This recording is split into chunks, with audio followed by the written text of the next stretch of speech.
Hi everyone, welcome to my channel Moviesnips. Today we're going to be discussing the Bene Tleilax, or Tleilaxu for short, a race of genetically altered humans in the Dune universe. They're definitely an interesting faction to explore, and we're going to be getting into their history, who they are as a people, their culture, as well as their relevance to the upcoming Denis Villeneuve Dune sequel. Before I get further into this, please remember to subscribe to our channel and hit the like button. Ironically, the Tleilaxu probably originated from the same ancestral group that spawned the Fremen, the Zensunni Wanderers. The Zensunni Wanderers were a religious group that followed the teachings of a faith known as Buddhism, which was based largely on the Sunni branch of Islam with Zen Buddhist influences. It is unclear as to whether the Zensunni were a homogeneous cultural ethnic tribe, or whether they were a more multicultural group comprised of people from different backgrounds and ethnicities. Around the time of the Butlerian Jihad, the Tleilaxu began to deal in dubious activities and became widely known as merchants and slavers in the League. Tleilaxu scientists became notable geneticists and cloners, and the planet was known for its supposed organ farms. During the war with the thinking machines, due to heightened demand, slaves were taken as organ reservoirs, which caused public outrage against these genetic researchers. Angry mobs destroyed the organ farms, and most of the Tleilaxu went into hiding, hated by the human resistance movement.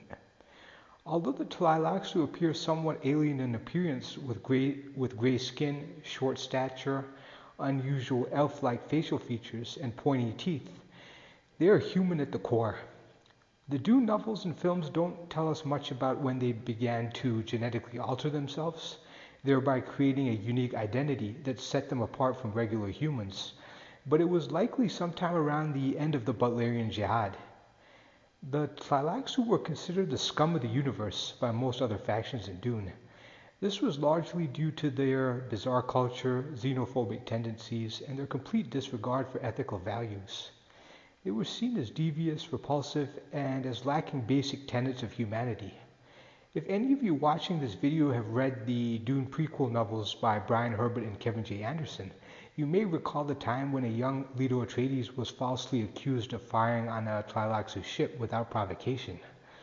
The young Leto was brought to trial, and the Tleilaxu prosecutors wanted to kill him immediately after the trial and harvest his genetic material right on the spot if found guilty. Fortunately, Shaddam Corrino IV, who was the newly crowned emperor at the time, dismissed Leto's case and got him off the hook in the nick of time. They were ruled by a theocratic style of government, basically a religious elite that advocated for a strong focus on biogenetics and physical augmentation as a means for spiritual advancement. The Tleilaxu regarded themselves as superior to other races and used the disdainful term Pawinda, translated into heathen, to refer to outsiders. They always attempted to gain the upper hand in business dealings with non-Tleilaxu, even resorting to cheating and underhanded tactics to achieve their goals. Despite their many shortcomings, their products were in high demand across the Imperium. They were renowned for creating gholas, or clones grown from the cells of a dead person that possessed most, if not all, of the memories of their original host. Some of these gholas were trained to become twisted mentats, and Peter de Vries, mentat to House Harkonnen, was one such individual. They were also popular for their organ farming and their slig meat, a delicacy that was obtained from a genetically modified creature that was a cross between a slug and a pig.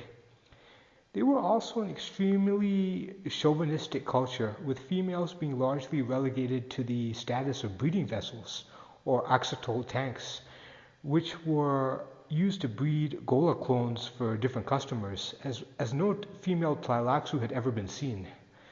The Tleilaxu also created face dancers, who were a special kind of Tleilaxu with unique genetic abilities that could shape-shift their appearance to look like a particular person. Due to this unique ability, the face dancers were adept at infiltration and espionage assignments. I'll probably be making another video discussing the face dancers and ghola clones of the Tleilaxu in greater detail, so stay tuned for updates.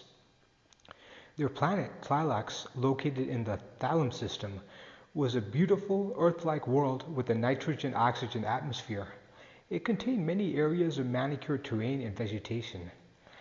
It was home to several large cities, chiefly the Tleilaxu holy city of Bandalang, which was reserved exclusively for Tleilaxu natives. We probably won't see much of the Tleilaxu in the upcoming Denis Villeneuve Dune sequel. The Tleilaxu make appearances in the Dune sequel novels, but not in the original Dune novel. Since the upcoming movie will focus on the events of the second half of the original novel, we probably won't see them on screen, save perhaps in a few scenes towards the end of the film as bystanders. However, in 2021, Villeneuve announced that he may want to make a movie adaptation of Dune Messiah, thereby completing the story arc of Paul Atreides. If Villeneuve decides to go ahead with this plan, we may see some of the Tleilaxu on screen. I'd like to thank you for watching my video today. If you feel I've missed anything or would like to add anything to this discussion, please feel free to comment down below. Please also remember to like, share, comment, and subscribe to my channel, and please check out my channel for more Dune videos.